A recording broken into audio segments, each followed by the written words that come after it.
You want to have fun? I think we need some fun in these trying times. So I want to show you some clips of Bernie Sanders beating the living schnock out of that squirmy, lying, deceitful, disgusting, social Darwinist Ted Cruz.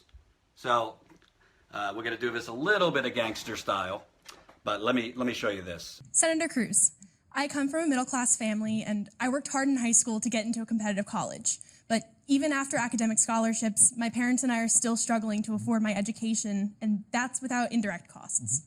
So it's hard then for families like mine to see the benefits of cutting corporate tax rates and reattempting trickle-down economics when that hasn't been a long-term solution for the middle class in the past. How would you justify cutting the corporate tax rate by 15%, but only barely making a dent in the tax rate for middle-class Americans? Kelsey, thank you for your question, and congratulations on your studies. Look, I understand the frustration, and you know what? There are a lot of young people who feel frustrated.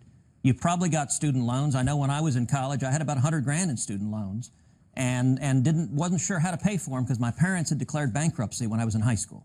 So I understand that's hard. You asked why cut the corporate taxes for a young person. I'll give you the single best reason. Because when you graduate, you want a job. Do you know the United States has the highest corporate tax rate of any developed country in the world? You look at countries all over Europe, you look at Ireland, you look at the United Kingdom, you look at France, they're cutting their tax rates, and what's happening is jobs are fleeing to those countries. Capital goes where it gets the right tax rate.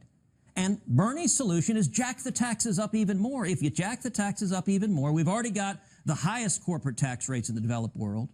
You'll see even more companies leaving, even more jobs leaving. And the frustration young people feel is you're coming out of school and you don't have opportunity. You know, Bernie talked a minute ago about the gap between rich and poor. He's right. It's growing. But it's grown dramatically under Barack Obama.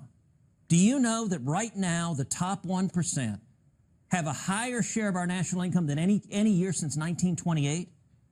If you look at an article called The Greatest Wealth Transfer in History by Justin Gardner, New York Post editor, called the period between 2008 and 2015 the Great Fleecing. Those are the Obama years, because what happened? What happened is $4.5 trillion in wealth was accumulated in Wall Street, and that was with high Obama taxes, high Obama regulation, all the cronyism and favoritism of Washington. And the people that got hurt, the gap between rich and poor, widened more under Obama than under any other president. What I want to see is young people coming out with opportunity, and the way you have opportunity is to have 2, 3, 4, 5 job offers. When you cut taxes on small businesses and job creators, the result is everyone benefits because you have more opportunity, better jobs, and higher wages. First of all, what is the role of debate moderators? What is the role of journalists that serve as debate moderators? Is it to sit there and basically breathe?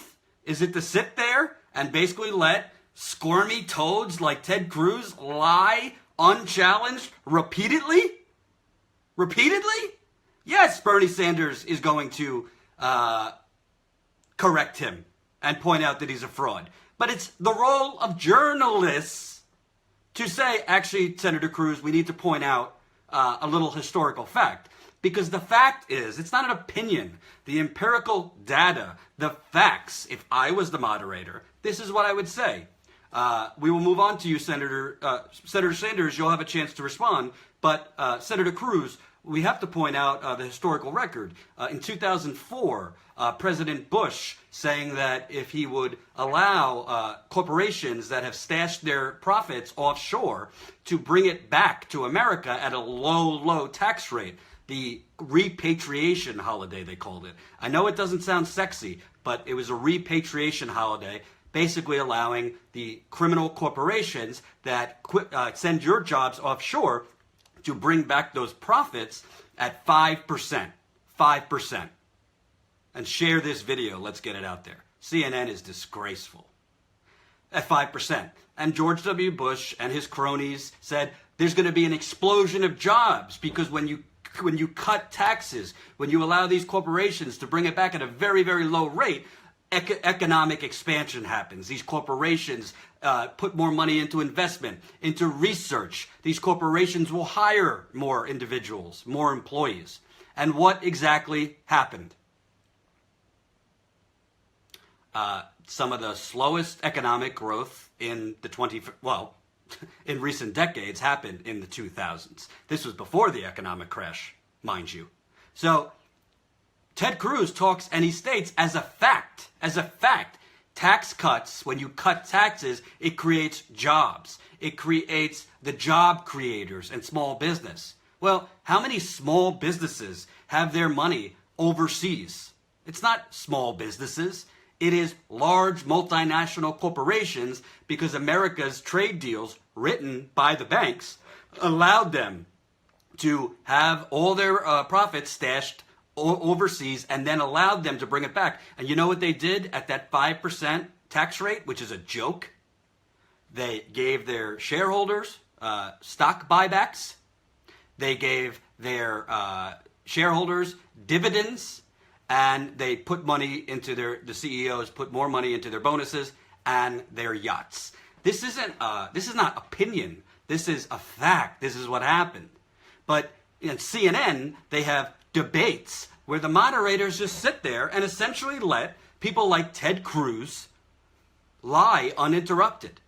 And, one could say, well, it's Bernie Sanders' job to point that out. Sure, and I think Bernie Sanders does point it out. But what is the role of the moderator if you're just going to let someone continually lie, right? And by the way, think about it, right? You got all these people in the audience asking questions. You could have small business owners come there, and you could ask a small business owner, hey, the CNN moderators can ask, hey, let me ask you a question. What's more likely to get you to hire more people in your small business? Let's say my parents, my loving parents, Larry and Lori, much love for you, who own a jewelry store on Long Island. Let's say they get a giant tax cut, right? Why don't we get them to this debate and have them and ask them, bring them into the conversation? What would likely force you to hire more individual employees? A massive tax cut or a shit ton of more customers in your store? You know what my parents would say? You know what most small business owners would say? If we have more customers, then we have more business, and we would hire more people because we're understaffed if we have more customers.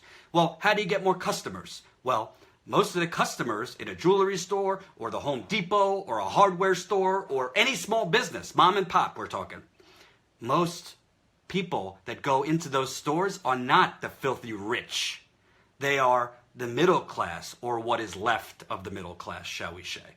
The disappearing middle class. So if you give tax cuts to those people, the consumer class, then those people will have more money to go to small mom and pop restaurants, to small hardware stores, to mom and pop jewelry stores, to mom and pop candy stores. Fill in the blank. It is the middle class. Robert Reich said it years ago. 70% of consumers of GDP. 70% of consumer spending is from the middle class. So if you put my parents in this town hall, or CNN would bring a small business owner to say, what would you do with a massive... And by the way, they're not even getting a massive tax cut, the small business owners. They're getting crumbs. While the Koch brothers, who Bernie points out, heavily fund idiots like Ted Cruz, get massive tax breaks. The historical record shows tax cuts do not create jobs. That's why the patron saint, Ronald Reagan, who conservatives love to point out, oh, tax cuts and economic expansion in the 80s. Well, first of all, they kind of forget part of why economic expansion in the 80s happened was this little thing called inflation ending. Inflation was out of control in the late 70s. It's a big reason why Jimmy Carter was not reelected. Inflation cooled down, which had nothing to do with Ronald Reagan, by the way. Then you have the fact that once he did these massive tax cuts, The debt absolutely exploded, so Reagan had to raise taxes 11 times. Ted Cruz forgets that. Grover Norquist forgets that.